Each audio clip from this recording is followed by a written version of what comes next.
જિનાલય બનાવીએ તો ચાલો જિનાલય જઈએ. આજે ઠેર ઠેર જિનાલયો અને ઉપાશ્રયોના બાંધકામ ચાલી રહ્યા છે. દરેક ચાતુર્માસમાં લોટબંધ અરજીઓ પોસ્ટ દ્વારા ખડકાય છે. ટ્રસ્ટી સાહેબોની જ્યારે મીટિંગ ભરાય ત્યારે તે અરજીઓ પર 2,000, 5,000 જેવી નાની મોટી રકમો પાસ કરીને સૌને પહોંચતી કરવામાં આવે છે.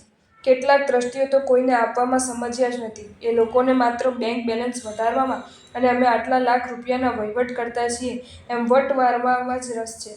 દેશકાળ બહુ ઝડપભેર બદલાઈ રહ્યા છે.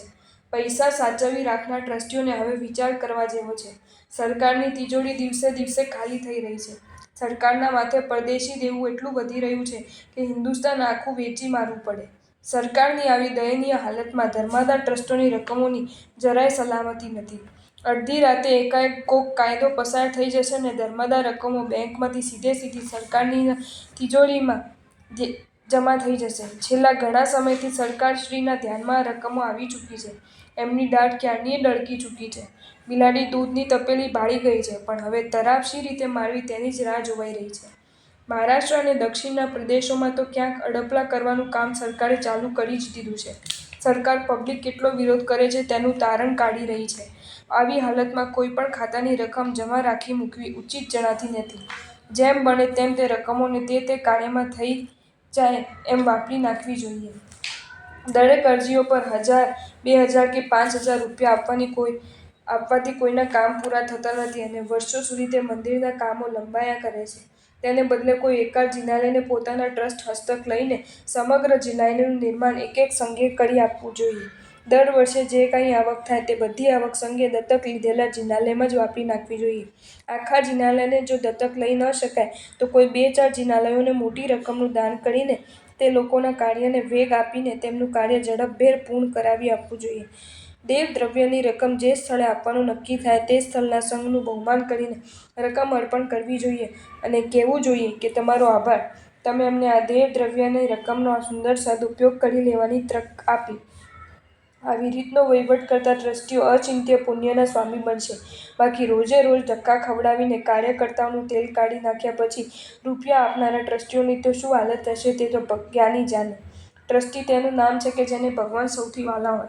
વહાલા ભગવાનનું જિનાલય કોઈ પણ ગામમાં બંધાતું હોય તો એ ઝાલ્યો રહી જ ન શકે. પોતાની તન, મન, ધનની શક્તિ લગાડીને વધુમાં સંઘના દેવદ્રવ્ય ખાતેથી પણ જે સહાયની જરૂર પડે તે કર્યા વિના રહે જ નહીં. આવા ઉદારચરિત ટ્રસ્ટીઓ આજે પણ ક્યાંક ક્યાંક જોવા મળે છે. પરંતુ સર્વત્ર જો આવી ઉદારતા જોવા મળે તો જીન શાસનનો કેવો જય જયકાર થઈ જાય. ટ્રસ્ટીઓની ફરજ અંગેની વિચારણા કર્યા બાદ શ્રી સંઘોની ફરજ અંગે થોડી વિચારણા કરીએ. નૂતન જિનાલય બાંધવા તૈયાર થયેલા સંઘે સૌ પ્રથમ તો ગામની વસ્તી અને પોતાની શક્તિનો વિચાર અવશ્ય કરી લેવો. પછી આગળ પગલાં ભરવા. હોશમાં અને ઉલ્લાસમાં આવી જઈને એક સાથે લાખોનો પ્લાન બનાવી નાખવાની ભૂલ કરવા જેવી નથી. જો કોઈ વ્યક્તિ પોતાના ખર્ચે સ્વદ્રવ્યથી જિનાલય બનાવતી હોય તો સોનાની ઈંટોથી મંદિર બાંધે તોય આપણને વાંધો ન હોઈ શકે. પણ જો ગામે ગામ ફરીને પૈસા ભેગા કરીને દેવદ્રવ્યના ખર્ચે દેરાસર બાંધવાનું હોય તો પછી પ્લાન ટૂંકે પતે તેવો બનાવવો જોઈએ. પૂજા, સેવા અને ઉપાસના માટે એક સ્થાન બની જાય તેટલો જ વિચાર રાખવો જોઈએ. જ્યાં ગામ નાનું હોય, વસ્તી થોડી હોય ત્યાં મોટા તીર્થ જેવો પ્લાન ન બનાવાય. ત્યાં માત્ર એક નાનકડું રમણીય જિનાલય બની જાય એટલો જ વિચાર રાખવો જોઈએ. નાનકડા ગામવાળા તો આરસીસીમાં 1 માળનું અથવા 2 માળનું મકાન બનાવવું. ગ્રાઉન્ડ ફ્લોર પર ઉપાશ્રય રાખી ઉપરના માળ પર હોલમાં કબારો શિલ્પ પ્રમાણેનું બનાવી એક ત્રિગુણું પધરાવી ઉપર આગાસીમાં ઈંટનો ઘુમ્મટ કે સામરણ બનાવી દેવું જોઈએ, જેની પર વર્ષો વર્ષ ધ્વજા પણ ચડી શકે. ટૂંકા ખર્ચામાં કામ જલ્દી પતી જાય અને શિલ્પીઓની પરાધીનતા ન રહે. આ નાનકડું ઘુમ્મટ કે સામરણ માળ ઉપર આવી જવાના કારણે તેની હાઈટ પણ આપોઆપ વધી જવાની, જેથી દૂરથી પણ દર્શનનો લાભ મળે અને શાસન પ્રભાવનાનો ઉદ્દેશ પણ જળવાઈ રહે. આ રીતે બનાવવામાં આવતા આરાધના મંદિરમાં લોખંડ વપરાય તો એમાં દોષ નથી. આવા 2-in-1 કહી શકાય તેવા જિનાલય Calcutta, 97 Canning Street, Mumbai Malad East, Bhandup, Pleasant Palace, Nandej, Barejadi, Chalisgaon, Maharashtra, Bhilad આદિ અનેક સ્થળે વિદ્યમાન છે. ત્યાં જઈને નજરો નજર જોઈને આઈડિયા મેળવી લેવો જોઈએ. વધુમાં એક વિચારણીય બાબત એ છે કે હવે દેશકાળ એટલો ઝડપભેર બદલાવા લાગ્યો છે કે કયા ગામની વસ્તી ક્યારે વધી જશે અને કયા ગામની વસ્તી ક્યારે ઘટી જશે એ કશું જ કહી શકાતું નથી. આજે એમ લાગતું હોય કે ધીરે ધીરે ગામ ડેવલપ થશે, વસ્તી વધશે માટે દેરાસર મોટું બનાવીએ અને પાયાથી મજબૂત ચણાવીએ જેથી 500-1000 વર્ષ સુધી જોવું જ ન પડે. પણ આ ગણતરી ઊંચી પડતા વાર લાગતી નથી. આસપાસના કોઈક એરિયામાં જો ગવર્મેન્ટ કોઈક મોટી ફેક્ટરી નાખે તો સર્વિસ આદિના કારણે ધીરે ધીરે કરીને વસ્તી ગામ છોડીને પેલા સરકારી પ્લાનવાળા ગામમાં ટ્રાન્સફર થઈ જાય છે. ત્યારે પેલા 1000 વર્ષ લાસ્ટિંગ કરનારા જિનાલયની પૂજાનો લાભ માત્ર પૂજારીઓને જ લેવાનો રહે છે. આવા પ્રસંગો અનેક ગામમાં આજે પણ બન્યા છે. ક્યારેક કોઈક સરકારી કાયદો એવો આવી જાય હોય કે જેનોના ધીરે ધાડના, સોના ચાંદીના, કાપૂસના, જમીન જાગીરના, દુકાનદારીના ધંધા હાથ પડતી ચાલ્યા જાય છે અને ન છૂટકે એ બેકાર બનેલો જેનો ગામ છોડીને ચાલ્યા જાય છે અને કોઈક સરકારી ખાતામાં યા કોઈક ઓફિસમાં સર્વિસ શોધી લેતા હોય છે. આજે નજર સમક્ષ એવા ગામો છે કે જ્યાં જિનાલયોની સંખ્યા 10થી માંડીને 100 સુધીની છે, પણ સરકારની નજર બગડી અને ગામના ધંધા તૂટી પડ્યા. મંદિરો ઊભા રહી ગયા અને જૈનો પેટીઓ રડવા મુંબઈ, સુરત, અમદાવાદ કે રાજકોટ ભણી ચાલી નીકળ્યા અને મંદિરો પૂજારીઓના ભરોસે રહી ગયા. એની સામે એવા પણ અનેક ગામો છે કે જ્યાં ગઈકાલે કાગડા ઉડતા હતા ત્યાં આજે ગવર્મેન્ટના જીઆઈડીસી, એમઆઈડીસી અથવા ઓએનજીસી જેવા પ્લાન્ટના કારણે હજારોની સંખ્યામાં જૈનોની વસ્તી ઉભરાઈ રહી છે. આમ જરા શાંત ચિત્તે વિચાર કરશું તો ખ્યાલ આવશે કે દેશકાળ ફરી જતા વાર લાગતી નથી. આમ રાજકીય ડેવલપમેન્ટની સાથોસાથ ક્યારેક હિન્દુ મુસ્લિમનો હુલ્લડો, કોમવાદ, ડર્ટી પોલિટિક્સ, આંદોલનો, મોરચાઓ, તોફાનો, આગો, મારામારીઓ, બોરબાટિંગ આદિ કારણસર હમણાં ઘણી ઉથલપાથલો મચી રહી છે. કોણ ક્યારે પોતાના સંસાર ફેરી નાખશે તે કહી શકાય તેમ નથી. આવા વાતાવરણની વચ્ચે આજે હજારો વરસ ટકી રહે એવી ઇમારતો ઊભી કરતા પૂર્વ ખૂબ વિચાર કરવાની જરૂર છે. પૂજા સેવા માટે, પ્રભુના આલંબન માટે, પોતે રહે ત્યાં સુધી શાંતિથી આરાધના કરી શકે તેવું આરાધના મંદિર આરસીસીમાં ઊભું કરી દેવું હિતાવહ લાગે છે. ક્યારેક કોઈક હુલ્લડો વગેરેમાં ગામ છોડી જવાનો પ્રસંગ આવે તો પણ ભગવાનનું ઉત્થાપન કરી દઈને હોલ વેચી શકાશે અને એ જ રકમમાંથી બીજા સ્થળે પણ એવો જ હોલ બાંધી શકાશે. એક ગામવાળા એમની પાસે દેવદ્રવ્યની અરજી લઈને આવેલા. એમણે પૂછ્યું કે ગામમાં ઘર કેટલા છે? તો કહે 10 ઘર. મંદિરનો એસ્ટિમેટ કેટલાનો છે? તો કોઈ 20 લાખનો. બીજા એક ગામવાળા આવેલા. તેમણે પણ ઉપર મુજબ જ 2 સવાલ કર્યા તો જવાબમાં વસ્તી છે 30 ઘરની અને એસ્ટિમેટ છે 50 લાખનો. આવી વાતો સાંભળ્યા બાદ તેમને કહેવું પડ્યું, આમાં દેવદ્રવ્યનો સદુપયોગ નહીં પણ દુરુપયોગ છે. તમને પૈસા આપવામાં અમને પણ દોષ લાગે. દેવદ્રવ્યનો મતલબ એવો નથી કે ગમે તે ખૂણે ખાંચરે વગર વિચારે પણ દેરાસર બંધાતું હોય તો પૈસા આપી દેવા. દેવદ્રવ્યના પૈસા દેરાસરમાં જ વપરાય, પણ આગળ પાછળનો લાભાલાભનો વિચાર કરીને જ વપરાય. કોઈ પણ વેપારી પોતાના નાના વેપારમાં જ જોડવા ઈચ્છે પણ વેપારનું સ્થળ સહારાનું રણ તો ન જ હોવું જોઈએ. દેવદ્રવ્યનો ઉપયોગ પણ દીર્ઘદ્રષ્ટિએ વિચારીને કરવો જોઈએ. આટલા વિચાર કર્યા બાદ હવે જો તમે શિખરબંધી જિનાલય જ બનાવવાના હો તો જે સોમપુરાના કામ સોંપવાના હો તેમના હાથે પૂર્વે જે દેરાસરોના કામો થયા હોય ત્યાંના સંઘમાં પહેલી પાકી તપાસ કરાવીને ખાતરી કરશો કે કામ શરૂ કર્યા પછી અધવચ્ચે લટકાવી તો નથી દેતા ને?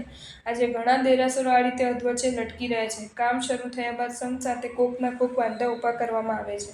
મોંઘવારી વધી ગઈ છે માટે આટલી રકમ સંઘે વધારે આપવી પડશે. કારીગરોને જવા આવવાનું ભાડું, જમવાનો ખર્ચ સંઘે આપવાનો રહેશે.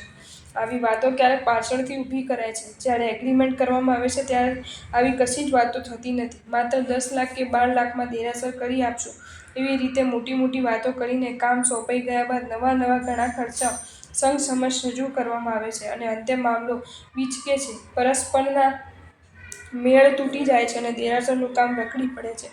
ઘણા શિલ્પીઓને તો હવે ફોરેનમાં પણ કામો મળવા લાગ્યા છે. તેમની પાસે બિલકુલ સમય હોતો નથી છતાં લોભના માર્યા તે લોકો એક સાથે 10-12 દેરાસરોના કામો પોતાના માથે સ્વીકારી લેતા હોય છે અને પછી 6 મહિને પણ કામકાજ જોવા ફરકતા નથી. અણઘડ કારીગરો ગમે તેમ પથ્થરો ચોંટી દેતા હોય છે. પ્રતિષ્ઠાના દિવસો નજીક આવી જવાના કારણે પછી તે ફેરફાર થઈ શકતો નથી અને એ બધા દોષો ઊભા રહી જાય છે અને ભગવાનની પ્રતિષ્ઠા થઈ જાય છે. પછી તે દોષોના માઠા પરિણામ સકળ સંઘને ભોગવવાના રહે છે. વધુમાં પથ્થરો ખાણથી માંડીને મંદિર સુધી પહોંચે ત્યાં સુધીમાં દરેક સ્થળ ઘણા શિલ્પીઓના માળથી બાંધેલા હોય છે. માળની ખરીદી તમારે કરવાની હોય પણ માળની અને દુકાનની પસંદગી તો શિલ્પીની જ કરવાની હોય છે. કાર્યકર્તાઓ પથ્થરના બિઝનેસમાં બિલકુલ અજાણ હોવાના કારણે ઠીક નુકસાન ભોગવવું પડે છે. માટે પથ્થરની ખરીદીમાં અનુભવીને સાથે રાખીને જ આગળ વધવું જરૂરી ગણાય. આજે મકરાણા, ધાંગધ્રા, પોરબંદર, કુમારી વગેરે સ્થળોની ખાણોમાંથી દિવસ રાત પથ્થરો, કાચો ને કાચો પથ્થર બહાર આવી જતો હોય છે, જે લાસ્ટિંગ કરી શકાતો નથી. ઘણા નવા જિનાલયોમાં પણ પથ્થરના પાંદડા તૂટી પડ્યાના કે ક્રેક થયાના પ્રસંગો બન્યા છે, જેમાં કાચો પથ્થર અથવા સોમપુરાઓની બેદરકારી જ કારણભૂત રહી છે. પથ્થર વિના માત્ર ઈંટોમાંથી પણ સુંદર શિખરબંધી જિનાલય બની શકે છે. સિમેન્ટના પ્લાન્ટ જેવા ઘાટ બનાવવા હોય તેવા બનાવી શકાય અને ઈંટની ઇમારત પથ્થર કરતાં પણ મજબૂત બને છે. નાલંદા વિશ્વવિદ્યાલયમાં ઉભાયેલા 2000 વર્ષ પ્રાચીન સ્થાપત્યો બધા અને ઈંટમાંથી માટીમાંથી જ બનેલા છે, છતાં આજે પણ એમને એમ ઊભા છે. પથ્થરના બદલે ઈંટોમાંથી બનેલું ભવ્યાતિભવ્ય શિખરબંધી જિનાલય આજે કાકંદી તીર્થ વિહારમાં ઊભું છે, જેમાં સિમેન્ટમાં કરેલી કલા કારીગરી જોતા એકવાર તારંગા તીર્થની ભવ્યતા અને આબુની કોતરણી યાદ આવી જાય. કેટલીક સૂચનો: નૂતન જિનાલયનું કાર્ય શરૂ કરતા પૂર્વે જેમને જિનાલયમાં કામ કરાવ્યા હોય તેમનો અનુભવ મેળવવો. સોમપુરાની કારકિર્દી અંગે સારા રિપોર્ટ મળે તો જ તેમને કામ સોંપવું. શેઠ આનંદજી કલ્યાણજી પેઢીનો અનુભવ પણ પૂછાવી લેવો. સોમપુરાને કામ સોંપતા પૂર્વે એગ્રીમેન્ટમાં બધી જ વિગતો લખાવી દેવી. મંદિરનું કામ શરૂ કર્યા પછી ફંડ માટે ફરવા કરતાં કામ શરૂ થયા પહેલાં જ ફળી લેવું જોઈએ અને જે રકમ મળે તે બેંકમાં જમા મૂકી દેવી જોઈએ. જરૂરી રકમ આવી ગયા બાદ બધા માળની એકસાથે ખરીદી કરી લેવી. થોડો પત્તર લાવો, થોડું કામ કરાવો આ રીત બરાબર નથી. એમાં અંતે થાકી જાઓ અને કામનો પાર નહીં આવે. જો નવેસરથી દેરાસર કરવાનું હોય તો પહેલાં 2-in-1 જેવું ઘર દેરાસર જ બનાવો. થોડાક વર્ષો જવા દો, વાતાવરણ, વસ્તી કેમ રહે છે તે જુઓ અને પછી શિખરબંધી દેરાસરના વિચારમાં આગળ વધો. એકદમ ઉતાવળ જરાય ન કરશો. જે સોમપુરાનો કે કારીગરોનો કડવો અનુભવ થયો હોય તેના સાણસામાં બીજા સંતો ન ફસાય માટે તેવા અનુભવોને ગભરાયા વિના જાહેર કરી દેવા જોઈએ. કામ કરતા કારીગરોને નવા બંધાઈ રહેલા મંદિરમાં જૂતા પહેરીને અંદર ન જવા દેવા. બીડી સિગરેટ મંદિરમાં પીવા દેવા નહીં. ગાળ્યા વિનાનું પાણી મંદિરના કામમાં વાપરવું નહીં. એમ.સી. ન મળતી હોય એવી મજૂરન બાઈઓને મંદિરની અંદરનું કામ ન સોંપવું. શક્ય હોય તો બહેનોને મંદિરમાં કામમાં રાખવી જ નહીં. ખાણમાંથી પથ્થરો કાઢતા બોમ્બ ધડાકા કરવામાં આવે છે, તેથી પથ્થરોને એક મૂળ માર વાગી જતો હોય છે, જે પ્રારંભમાં દેખાતું નથી પણ પથ્થરની ઘસાઈ થયા બાદ તેની સ્ક્રેચીસ નજરમાં આવે છે તે અંગે પહેલેથી પાકી ખાતરી કરવી જરૂરી ગણાય. મૂળનાયક ભગવાન પડીકર સાથે જ બિરાજમાન કરવા. અરિહંતના બિંબ તરીકે પડીકર હોવું અનિવાર્ય છે. આ પડીકર પંચતીર્થ વાળું ન કરાવતા માત્ર અષ્ટપ્રાતિહાર્ય મુખયુક્ત કરાવવામાં આવે તો બધું અનુકૂળ રહેશે. પ્રાચીન અર્વાચીન જિનાલયોમાં આવા અષ્ટપ્રાતિહાર્ય યુક્ત પડીકરો આજે પણ અજાડી પિંડવાળા કલિકુંભ તીર્થ ધોળકામાં વિદ્યમાન છે. જો તમને આ વિડીયો ગમ્યો હોય તો આ વિડીયોને લાઇક કરો અને શેર કરો અને આવા જ નવા વિડીયો જોવા માટે જૈન ફેક્ટ્સ એન્ડ સ્ટોરીઝની ચેનલને સબસ્ક્રાઇબ કરો. ધન્યવાદ.